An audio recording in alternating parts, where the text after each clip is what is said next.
I want to be really clear. You are not required to stay in an abusive relationship. That's the antithesis of what God wants.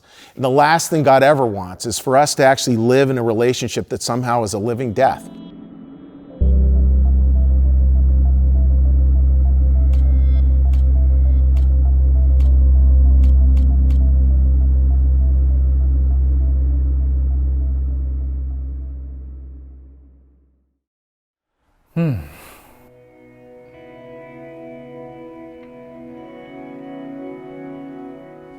Hi, my name is Doyle Lee. Shalom, I'm Rabbi Leah Berkowitz. I am Mediha Irfan. I am Praveen Sharma. My name is Pastor Linnea Clark. Hi, I'm Chuck Blair. I'm senior pastor of New Church Live, and I stand against domestic violence.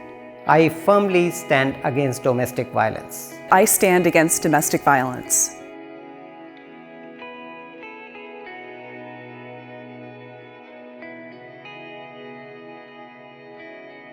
As faith leaders, we know that there are people in relationships Who are being abused, Controlled.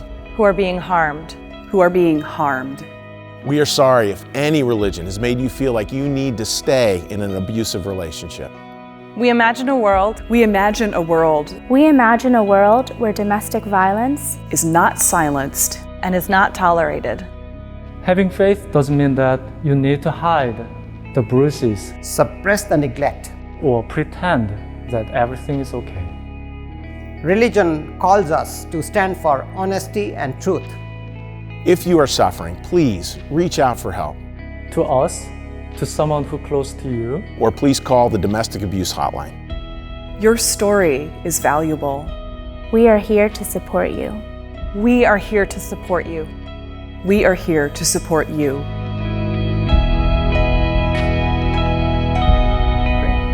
I like it.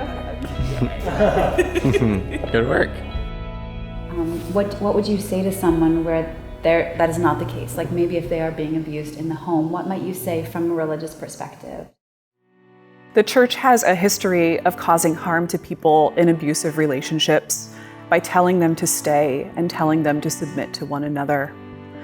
I think it's so important for faith leaders today to take a stand, to say that God created us to be full people, to flourish, and that staying with someone who is hurting you or who is causing you fear and pain is not what God desires for you.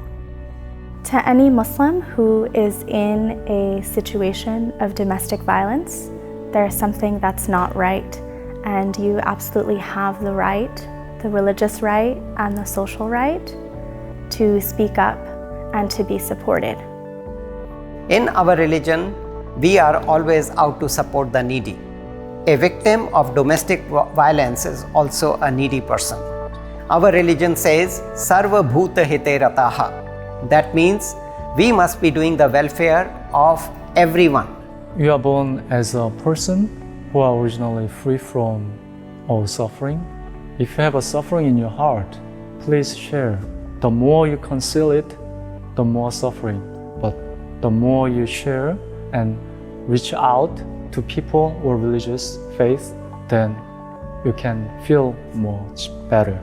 And then that's why we are here to support you. And your story is very valuable. I feel very fortunate to have not experienced domestic violence directly, but I know that it is something that is just horrifically common, that it is something that many people of all genders, all religions, all life experiences have dealt with, whether it's them or somebody that they care about who's being abused. And I think coming from a place where we do believe that every human being is made in the image of God, we want to create an environment where people feel safe coming forward and where people feel that they can stand up for themselves and say, I'm not going to be treated like this. So I think where a lot of couples struggle is when control really comes into a relationship, where one partner tries to control another, because that's not the way relationships are supposed to work. They're supposed to be these co-equal things where we work shoulder to shoulder, moving forward, respect, loving each other. And that's where I see where couples who have trouble, that's where I really get concerned, because those issues of control grow and grow and grow. And some of the time, they obviously can lapse over into violence, which is exactly where we don't want to go. we want to make sure that we're both honoring, listening to one another throughout our relationships that we cherish so much.